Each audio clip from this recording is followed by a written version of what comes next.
Perkenalkan, saya Sri Lestari, dosen Prodi Pendidikan Bahasa Inggris, Fakultas Pendidikan Komunikasi dan Sains, Universitas Muhammadiyah Surabaya. Pada semester genap 2025-2026, salah satu mata kuliah yang saya ampu adalah Discourse Analysis. Mata kuliah Discourse Analysis merupakan mata kuliah wajib di semester 6 yang dirancang untuk membekali mahasiswa memiliki kemampuan kritis menganalisis wacana lisan maupun tulis secara komprehensif. Dalam mata kuliah ini, mahasiswa mempelajari bahwa makna dalam suatu wacana tidak hanya ditentukan oleh unsur-unsur kebahasaan, tetapi juga oleh konteks sosial, budaya, serta tujuan komunikasi yang melatar belakangi penggunaan bahasa oleh penutur maupun penulis. Capaian pembelajaran mata kuliah ini mengacu pada CPL Prodi Pendidikan Bahasa Inggris. Kemampuan akhir diharapkan setelah mahasiswa mengikuti mata kuliah ini adalah mampu menerapkan pemikiran logis, kritis, sistematis, dan inovatif dalam konteks penguasaan linguistik dan sosial budaya dalam kegiatan analisis wacana untuk beradaptasi atau memahami budaya bahasa lain untuk mengembangkan sikap, nilai, dan karakter mulia. Pada kesempatan kali ini, saya akan mendemonstrasikan proses pembelajaran mata kuliah Discourse Analysis dengan topik Critical Discourse Analysis atau analisis wacana kritis. Materi ini akan diberikan pada pertemuan ke-13 hingga pertemuan ke-15 sesuai dengan rencana pembelajaran semester. Topik ini memiliki peran sangat penting karena menjadi puncak pembelajaran analisis wacana, di mana mahasiswa tidak hanya menganalisis aspek kebahasaan suatu teks, tetapi juga mengungkapkan ideologi, relasi kuasa, kepentingan, serta nilai-nilai sosial yang tersembunyi di balik penggunaan bahasa. Secara khusus, capaian pembelajaran pada pertemuan saat ini yaitu mahasiswa diharapkan mampu membedakan analisis wacana kritis dari jenis analisis wacana lainnya, serta menganalisis teks menggunakan analisis wacana kritis, mengungkapkan maksud pembicara atau penulis yang terselip di balik teks. Materi Critical Discourse Analysis ini relevan dipelajari karena saat ini mahasiswa hidup di tengah derasnya arus informasi yang berasal dari berbagai media. Berbagai teks mereka konsumsi setiap hari seperti berita, iklan, pidato politik, unggahan media sosial maupun konten digital lainnya yang tentu tidak selalu bersifat netral. Dalam video pembelajaran ini, saya akan menyampaikan materi secara bertahap, mulai dari menjelaskan konsep Critical Discourse Analysis, sejarahnya, mendiskusikan perbedaan CDA dengan analisis discourse lainnya, hingga mahasiswa diminta untuk melakukan latihan reflektif penerapan CDA dalam analisis wacana agar mereka dapat memperdalam tentang Critical Discourse Analysis. Adapun pertemuan selanjutnya, mahasiswa akan diberikan pemahaman tentang pendekatan CDA yang berbeda. Dalam pelaksanaan pembelajaran, saya menggunakan pendekatan induktif dengan mengintegrasikan case-based learning dan project-based learning. Perkuliahan menggunakan media yang berupa PowerPoint, e-book, video pembelajaran, Google Drive, LMS, WhatsApp Group, serta berbagai sumber digital lainnya. Interaksi antara dosen dan mahasiswa tentu menjadi bagian penting dalam proses pembelajaran, sehingga pada setiap pertemuan saya akan selalu mengaitkan materi baru dengan pengetahuan mereka serta meminta mereka untuk menganalisis fenomena kebahasaan. Saya juga akan memberikan berbagai latihan analisis terhadap teks otentik, baik berupa artikel berita, percakapan media sosial maupun video, sehingga mahasiswa dapat menghubungkan teori dengan praktik. Pendekatan ini diharapkan dapat meningkatkan kemampuan berpikir kritis serta kemampuan mereka untuk mengaplikasikan teori analisis wacana kritis pada berbagai konteks komunikasi nyata. Sistem penilaian yang diberikan adalah Penilaian tugas individu maupun kelompok sebesar 30%, penilaian ujian tengah semester sebesar 20%, penilaian untuk aktivitas dan partisipasi mahasiswa dalam pembelajaran sebesar 20%, dan penilaian untuk ujian akhir semester sebesar 30%. Melalui pembelajaran ini, saya berharap mahasiswa tidak hanya memahami teori discourse analisis, tetapi juga memiliki kemampuan menganalisis berbagai fenomena bahasa secara ilmiah, kritis, dan kontekstual, sehingga mereka mampu menerapkan dalam kehidupan bermasyarakat maupun akademik. Demikian deskripsi singkat mengenai pelaksanaan pembelajaran materi mata kuliah discourse analisis. Terima kasih. Wassalamualaikum warahmatullahi wabarakatuh.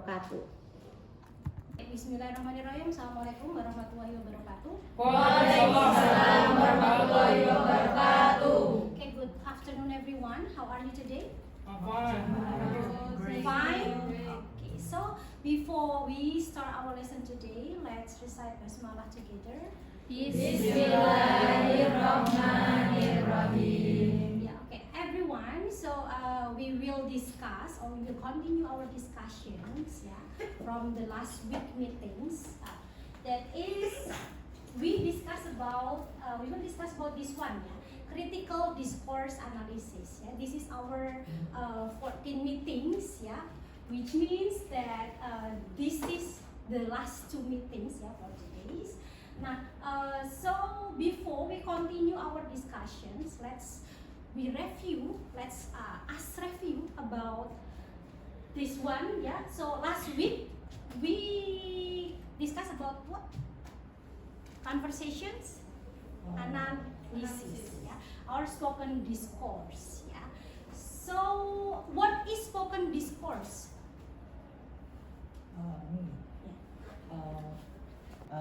Spoken discourse is a live conversation between teacher and students. Like communication is first teacher in front of the class and opening the class. Like teacher is speak good morning student, and how are you, and student answer the teacher, yes ma'am, I'm great, and how are you too ma'am. It's like that. Yeah, okay. It is one of spoken discourse. Yeah, spoken discourse is just we analyze the conversation between 2 or more peoples, just like we analyze the conversations in the market settings, ya, atau misalnya kita analisis di seperti kata contoh di jauh tadi in classroom settings, atau misalnya kita juga bisa lihat di perusahaan and etc. ya. This is of the natural conversations between peoples, ya, spoken discourse is that. Then this one is one of spoken discourse also, ya. This is one of the tools that to use, ya, the tool to use to analyze the spoken discourse, ya, conversations analysis. There are many features: turn taking, adjacency pairs, ya. We have discussed it last week, ya. Could anyone give the explanations what is actually turn taking? Do you still remember? Bang? Cara pergantian.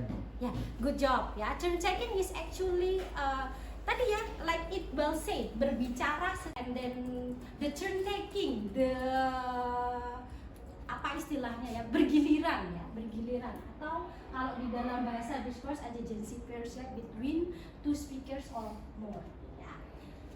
Then today we will discuss about this one, ya, critical discourse analysis.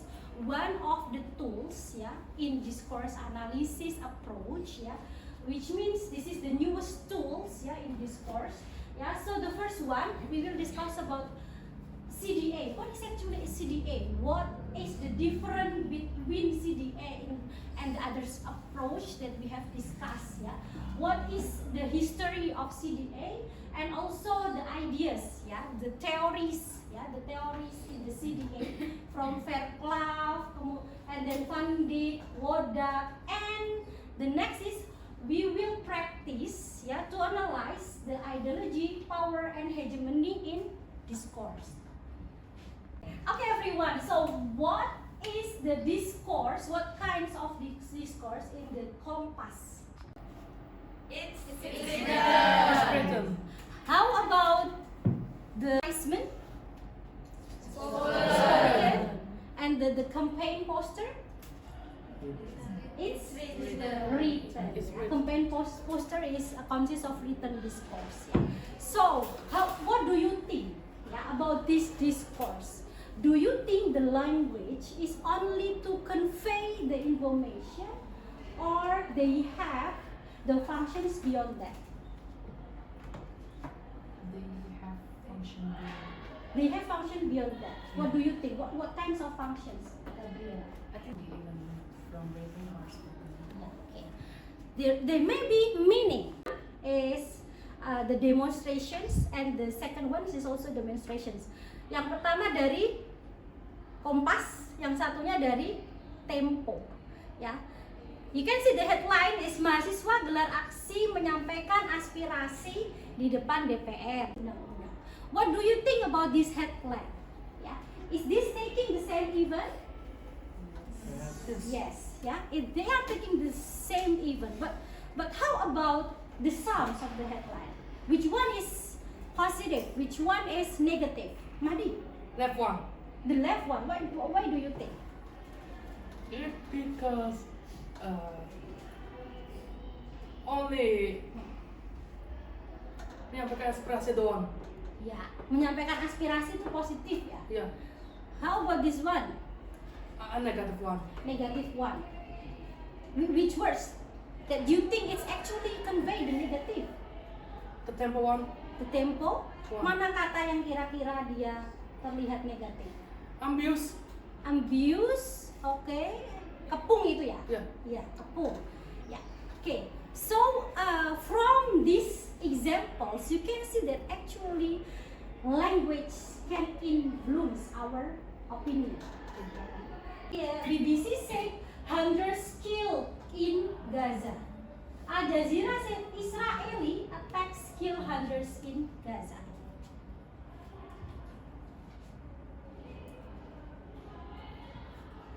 So which one sounds more powerful than others for Israel?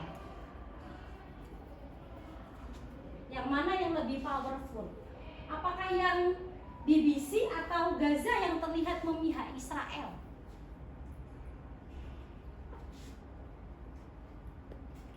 You did?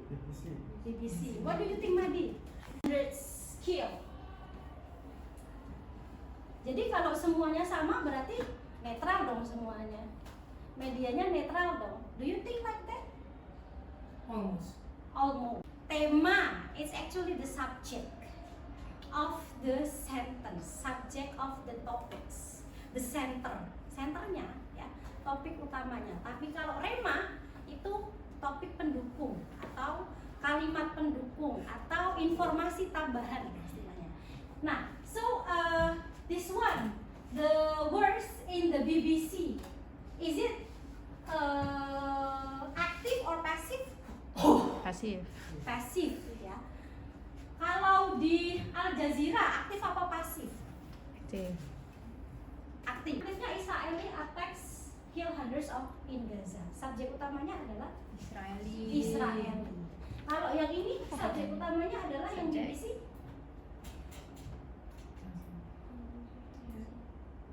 So the center information. Kalau di dalam Al Jazeera, center informationnya is actually Israel, ya kan? Dia sedang menekankan bahwa Israel adalah pelaku. Sementara di BBC dia menyembunyikan pelaku alias Israelnya. So it means siapa yang mendukung Israel? BBC. Good job. BBC, ya. So aktif atau pasif itu sangat bergantung, sangat menentukan yang power itu siapa, yang didukung itu siapa, yang powerless itu siapa. Ya, sama contohnya seperti ini. Ya, discourse studies itu pasti melihat bahasa, bagaimana bahasa itu direpresentasikan. Tapi critical discourse discourse analysis will see the different scope. Ya. Different scope-nya apa? Jadi CDA itu melihat apa sih hubungan between language, power, ideology, and also society. Jadi ada dilihat dari studi apakah bahasa itu mengandung kekuatan atau mengandung represi gitu ya. Bahasa itu apakah mengandung represi atau tidak. Tentang misalnya Al Jazeera, ideologinya yang disampaikan apa? Dia sedang menyembunyikan Israel sebagai pelaku. Ideologi yang disampaikan berarti dia mendukung Israel, mendukung dehumanisasi, mendukung perang, misalnya seperti itu ya, secara tersembunyi kan ya, beyond that language. Nah, jadi bahasa dilihat sebagai praktik wacana ya, ke kanan. Bagaimana bahasa itu direpresentasikan di dalam konteks ya, dipakai di dalam social practice sehari-hari melalui apa? Melalui koran seperti yang kalian baca, melalui percakapan sehari-hari yang sedang kalian gunakan, melalui iklan yang kalian lihat, melalui film yang kalian tonton. Nah, ideologinya apa? Bisa tentang patriarki. Kalian pernah belajar patriarki kan ya? Bisa tentang feminism, bisa tentang consumerism, bisa tentang ideologi-ideologi yang pernah kalian, ekologi misalnya ya, dan sebagainya ya. Lalu power itu berkaitan dengan siapa yang sedang merepresi, siapa yang sedang berkuasa. Apakah itu government tadi? Apakah itu tadi misalnya Israel ya? Ataukah misalnya justru kalau dalam patriarki yang berkuasa siapa? Apakah laki-laki atau perempuan misalnya ya. Nah, jadi kita melihat bahwa di baliknya bahasa itu punya makna tersembunyi, bukan hanya sebagai makna komunikasi kalau di dalam CDA. Apa ya? Jadi yang ditanyakan dalam CDA itu pasti seperti itu. Nah, sehingga CDA itu mencoba untuk melihat uncover domination. Ya, untuk membuka dominasi kan ya. Uncover the dominations that challenge inequality and promote social justice. Jadi CDA itu sedang promote social justice, ya bukan hanya melihat oh ternyata di sini yang lebih dominan yang ini. Kemudian social justice-nya harus seperti apa? Itu yang sedang disampaikan oleh CDA. Sehingga the analytical focus will be power, ideology, hegemony, and representation. Kalian bisa menggunakan CDA. Bagaimana gender di dalamnya ya. Representasi perempuan, nah itu bisa menggunakan CDA atau pendekatan yang lain. Ethnicity, cultural differences, ideology, and etc. How these issues constructed in language, how these issues reflected in the text or in the conversations ya. Jadi dia melihat itu. Sehingga di sini ya apa yang coba dilihat ya. So CDA apply textual analysis or conversations analysis ya. Baik itu yang bersifat teks, baik itu yang bersifat verbal ya. Jadi sehingga kita melihat bagaimana ideologi bias direpresentasikan.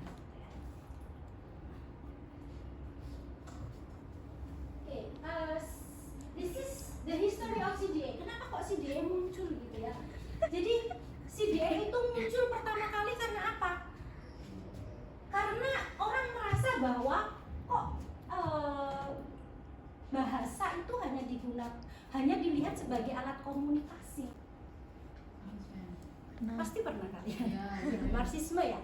Kalau Marxisme itu kita melihat ekonomi sebagai alat kuasa kan ya. Uang itu sebagai alat kuasa. Kalau kalian punya uang kan kalian bisa melakukan apapun. Kalau nggak punya uang, nah jadi sehingga melihat bahwa strata sosial atau power itu ditentukan dari alat kuasa yaitu ekonomi tadi. Nah karena munculnya Marxisme ya, muncullah feminisme dan lain sebagainya, itu adalah bagian dari critical studies atau critical linguistic, sehingga muncul teori yang disebut sebagai CDA gitu ya, critical discourse analysis. Nah CDA itu sendiri ya dia berbeda dengan approach yang lainnya. Do you still remember about pragmatics? Pragmatics. What is pragmatics? Nada. From what I remember, pragmatic is when you it's like understanding what the actual meaning of words. Good. Yeah. Understanding what is actual meanings of the word. Yeah. So pragmatics, you can use the focus is about the speaker meaning. Speaker meaning, meaning dia tuh ngomong itu maksudnya apa gitu ya. Kemudian speaker meaning is depends on the context. Jadi kalau kita ngomong yang sama dengan konteks yang berbeda, pasti maknanya bisa jadi berbeda. Ya.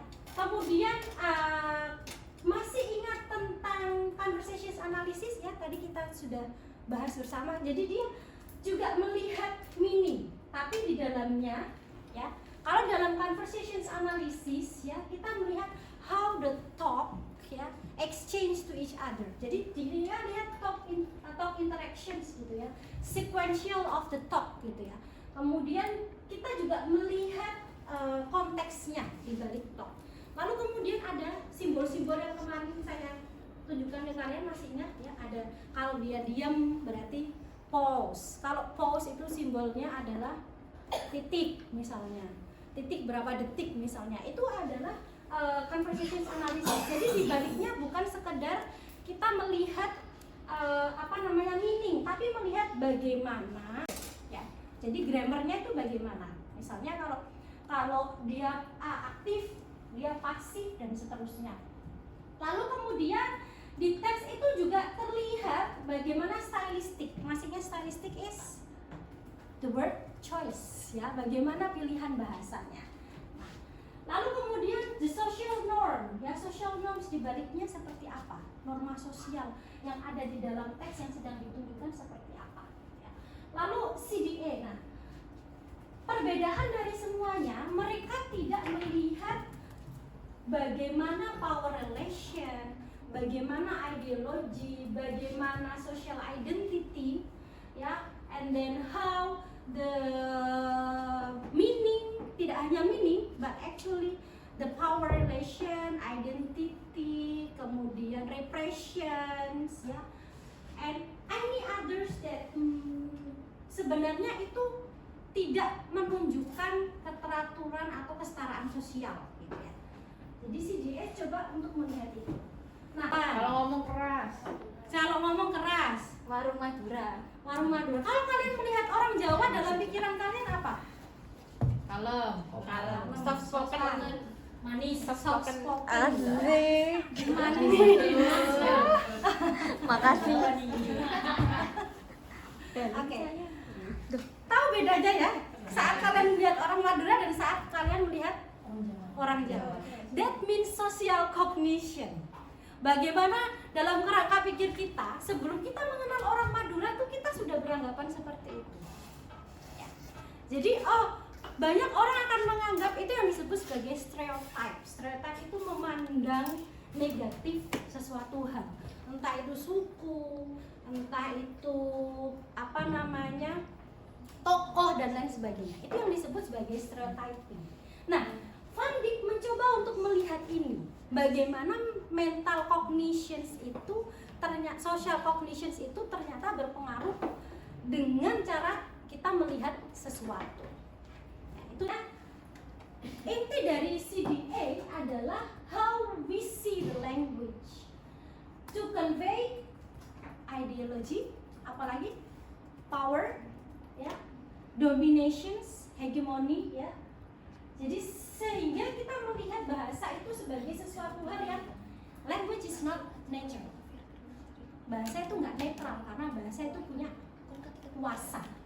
Ya, bahasa itu ada relasi kuasanya. Nah, okay. This one, this is the advertisement of makeover. Yeah. You may see about what is ideology beyond this advertisement. Yeah. You may see about the power relations, yeah, of this advertisement, and also maybe you can see about the other's perspective gitu ya. Kita melihat bagaimana video ini dilihat dari sisi CD ya. Oke.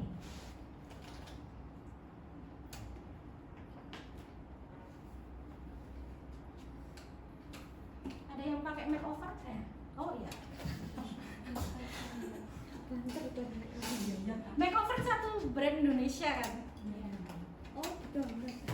I think it's power relation then, because from the advertisement it persuade people to believe that foundation is the solution for skin problems. It encourages people to buy the product. Okay. So consumerism. The ad telling the idea that wearing the foundation make us look more beautiful and confident. Okay. Confident because of foundation. Yeah. The others want to say something? Yeah, okay. Now, which is not which is not represents about the beauty of Indonesia sebenarnya. Jadi dia lebih ke tidak. Kalau dulu iklan kecantikan mungkin kalian lihat kayak Dove misalnya kan ya. Yang ditonjolkan adalah white skin. Ya kan? Orang white skin, dia powerful kemana-mana, dia ceria, dia pede. How about makeover? Dia berbeda. Dia cenderung melihat representasi Indonesia. White skin, beauty is not about the long hair, ya, and etc. Jadi sebenarnya beauty itu ya diversity. Beauty is diversity. Kalau menurut makeover. Jadi selain consumerism, benar kata Adit, benar kata Eva, selain consumerism dia coba mendobrak nilai tertentu. Ya, beauty is diversity. Every people can be beautiful, gitu ya kan ya. Jadi tidak hanya tentang cantik itu putih. Okay. Now we come to the end of our discussions. Yeah, this is the Kahoot. This is the review about our discussion for this month. Yeah, so you may go to the Kahoot website. Restore public order. Siapa yang jawab itu? Nada. Why do you think, Debbie? Soalnya kakek Why do you think it's positive to government? I think it's because usually like people like government is appearing the statement that usually makes people concerned, and it should be positive because it's government. In the podium, the third Nanda. Second, Ina.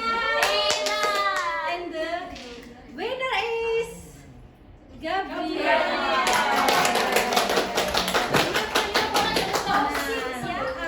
This is the statement of the Fair Club. Yeah.